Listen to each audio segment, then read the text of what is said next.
You ask Tiger to solve. This deals with linear equations with one unknown. The final result is x equals negative 18/23. Let's solve it step by step. Simplify the expression. Group the coefficients. Convert the integer into a fraction. Combine the fractions. Combine the numerators. Group all constants on the right side of the equation. Subtract 3 from both sides. Simplify the arithmetic.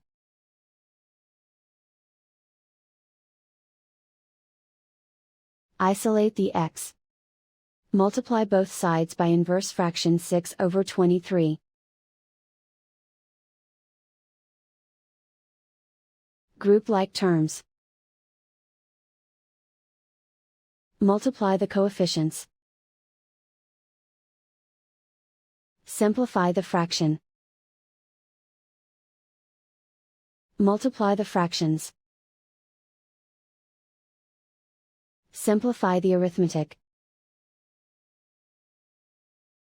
And so the final result is x equals negative 18/23.